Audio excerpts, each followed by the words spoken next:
Avatar The Last Airbender is one of the best shows of all time for its complex narratives and themes. But that isn't the only thing that Avatar is good at, because the show knows when to slow down the narrative while still keeping the audience engaged.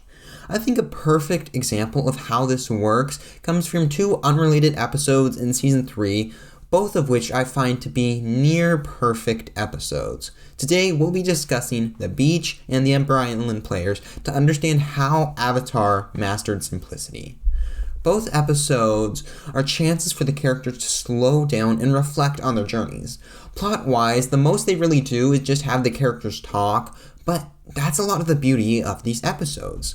In addition, the tropes with these episodes, a beach episode and a recap episode, are all too common in anime where they are done lazily, yet Avatar brings a brilliance to them which makes them just as, if not more, enjoyable than other episodes in the show. First, let's start with The Beach. The episode is all about getting to see how our Fire Nation chains we've followed through the first two seasons are really fish out of water because how they've wasted their lives in a never-ending war. We see the different struggles each of the four characters undergo, and how they really aren't functioning teenagers, yet all in different ways. It is such an interesting character study on the show's most interesting characters. Zuko says it best. Skin? Normal teenagers worry about bad skin. I don't have that luxury. My father decided to teach me a permanent lesson on my face. While Zuko says it, how he has struggled more than everyone else, which is true, each character has their own thing which makes them not to be able like other teens. In addition, the episode shows us what life is like for other Fire Nation kids, which really exposes how miserable the lives of Zuko, Mai, Ty Lee, and Azula are, even though the majority of the episode is just the characters talking. And the Ember Island Players is an even more simple episode in concept, where the main characters literally just go and watch it play. They don't have any plot urgency, and yet the episode is so important for each of the characters. Because the real function of this episode is forcing all the characters to face their mistakes before they need to go fight for the world and do the most selfless act they've done in their lives. The stakes are all about to become astronomically high, and before that, they need to see their flaws and the ways that they have failed so they can learn from it.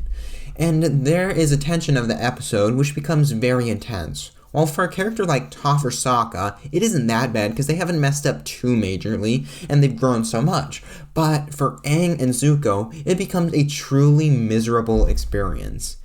Aang needs to revisit every time he has failed to fight the Fire Nation, when he has sacrificed his values or hurt the ones he loves, as well as see that his feelings toward Katara might be one-sided, a thought he hasn't really grappled with before, and that makes him act out and kiss Katara when she said she doesn't want to, which causes more problems and shows more of Aang's faults, and that he might not get what he wants even though he's come this far, and just makes all that pain and guilt he's had throughout the show build up inside of him.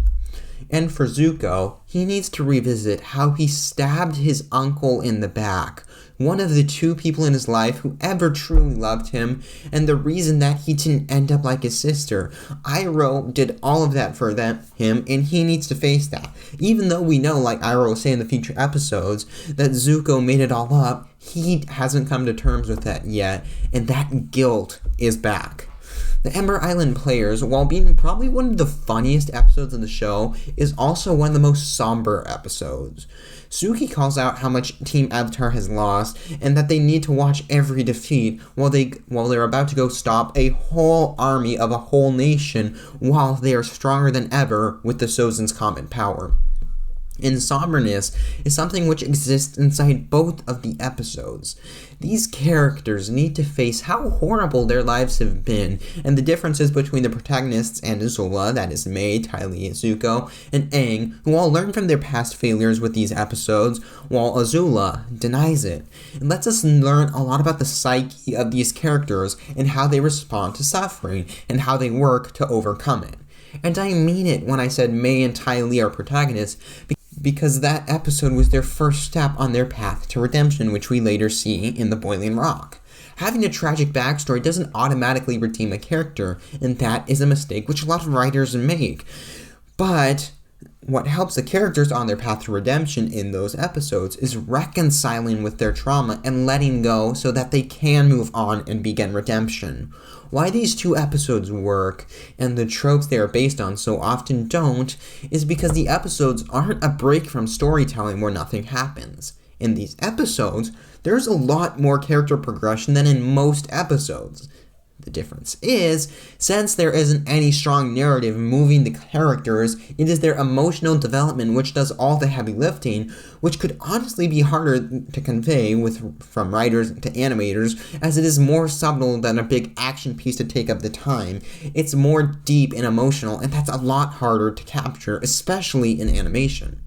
And all over Avatar, we have moments like this, though not to the extent of the Ember Island episodes. We have the different Zuko side quests, which are action episodes, but really only exist to give bonding time between the characters. These episodes, while having a simple plot, are masterpieces when it comes to character development, and they're so complex on these fronts, pushing the boundaries of what you can do in a 22-minute episode. And another benefit of the less plot-heavy episodes is that the comedy does a lot more of the heavy lifting as well. Since there isn't any action to keep the children engaged, the joke writing is on overdrive and both episodes are hilarious. In The Beach, Azula's flirty line with Chan is enough to make the episode one of the funniest, and with Ember Island Players, the episode just boggles my mind with how it can be so funny. Avatar is a funny show, but these episodes take it to a whole nother level of how much humor the show can have in an episode, especially with all the other hats that the show wears throughout the episodes. And it just gives two of the tightest written episodes to us, even though in any other show, they would be considered nothing more than filler. And there lies the brilliance of these two episodes. They are some of my favorite episodes out of all cartoons I've ever seen, even though they rely only upon characters talking. It creates a narrative so much more compelling and engaging than almost anywhere else in a show, and yet it still feels at home inside of a cartoon, and really giving something that both children and adults can feast on. And I feel like we need more episodes like this in cartoons because action and sitcoms aren't everything.